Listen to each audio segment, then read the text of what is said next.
Hello mga Dabarkads, ito na po inyong lingkod si Mommy Travel Eats. Hello, ito na naman tayo. Sabi nga nila kung ano ang trending, susunod lang tayo doon. At papakita natin kung ano ang ating mga opinion doon sa mga balita, sa showbiz, happenings, yan. So, ang una natin tatalakayin ay tungkol dito. Unang-una ay ang isang kapuso actress na sinasabi na mas pinili niya ang TVJ o yung number 1 sa puso niya kung paano niya ipinaliwanag. Dati naging blind item lang siya, pero ngayon ay sasabihin natin ito ay walang iba kundi si Miss Snooki Serna. Yan, siya po at sinabi niya talaga na love niya ang TVJ. Medyo nahirapan pa nga siyang bitawan kasi nga daw baka hindi na raw siya panoorin o magalit sa kanya. Hindi naman. Kumbaga nagpakatotoo lang siya at sinabi niya talaga kung ano yung nasa puso niya. At talagang bata pa siya meron ng TVJ, di ba? So, yung pangalawa naman nababalita na si Mayor B ang may-ari ng kondo. Alam niyo ba kung sino yung Mayor B na tinutukoy? Nung una kasi, di ba, hindi pa binabanggit, parang naging blind item din siya. Yun kalat na ni sa SOCMED, lalo na sa mga showbiz sa happenings, na siya daw ang may-ari. Wala naman tayong resibo na siya talaga yung may-ari. Sabihin na natin siya yung may-ari ng kondo. At nakikita naman natin sa mga may mga pictures sila na lumalabas na magkakasama sila, na lumalabas na para silang para magkakabarkada sila o boss yata siya ni Dominic Roque. Dahil marami siyang business, marami silang magkakasama sila lagi. So syempre hindi may iiwasan magpapa-picture, may mga videos. Syempre kung yun ay sa mga business nila, normal lang na dapat sila talaga ay magkikita-kita at magkakasama sa pictures. Pero wala naman tayong resibo. Wala kayong resibo na talagang siya yung may-ari. May lumalabas pa na yung si Salcedo ang may-ari na doon nakapangalan. Actually, ang opinion ko dito, kahit kayo pa siya nakapangalan, kung siya naman ay umuupa lang, natural, hindi talaga nakapangalan sa kanya.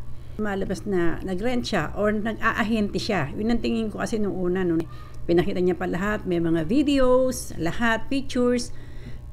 Sa mga ahente naman normal lang nakukuha naman ng video, sasamahan mo siya ng pagsasalita, syempre mag-i-endorse ka na yun pwede kang umupa or pwede kang bumili.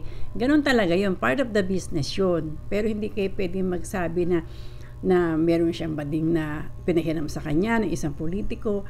Mahirap naman po magsalita kapag wala po kayong resibo. Kaya kung gusto nyo, patunayan nyo po para at least hindi po kayo baka ma-demanda pa kayo niyan. Hindi po ba? Yun yung opinion ko.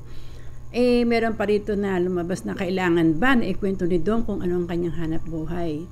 Alam mo sa totoo lang, 2 years nila, siguro naliligo pa lang si Dom kay Bea. Alam na niya siguro, 'di ba? Kung anong hanap buhay niya, siya kumukuha ng kanyang source of income, hindi naman kailangan maging artista ka araw-araw at sikat na ipinapakita mo kung saan ka kumukuha na ikinabubuhay. Dati kang artista, hindi ka nag-click o nag-model ka, nag-endorser ka, naging influencer ka, naging ahente ka. So normal lang na talagang ipapakita niya lahat yung pictures, yung kondo. Yun naman, hindi naman kailangan ibulgar lahat. Hindi naman ako nagpapaka-bias dito. Kung hindi, both sides naman, pumapagitna lang tayo. At sinishare ko lang kung ano yung aking opinion na para hindi naman magbumukhang kawawa yung isa. Diba? Yun naman kay Bea naman, yung sa kanya naman, hindi natin alam kung anong talaga niyang dahilan. Diba? Sa dami ng mga dumaan na lalaki sa buhay niya, kung panonoorin niyo yung sa part na yung mga ini-interview siya, na ini-interview din yung mga lalaki, na mayroon pang toxic na lumalabas, na biglang inamin na hiwalay na pala sila. Makikita natin na ang mga lalaki ang una nagsasabi na hiwalay na sila, hindi naman kay Bea nang gagaling. So, tumatahimik na lang si Bea. Hindi natin alam kung anong ugali meron siya o kung may attitude siya, di ba? So, sila na yung nagdadala. Ngayon, sinabi pa na rebound lang dahil sinabi nung kapatid ni Dominic na si Lian na parang lumabas na rebound lang daw yung kapatid niya. Well, okay, gano'n na lang muna aking maichichika sa inyo sa mga showbiz happenings. Kaya abangan natin pa yung mga latest at kinonfirm na, nagsalta na talagang hiwalay na silang dalawa. Okay, hanggang na lang at sana ay maging masaya ang lahat kahit may nangyayari mga problema, kaya natin lusutan. Okay, Len. Don't forget to like and subscribe. Okay, see you soon. That's all for now. Bye.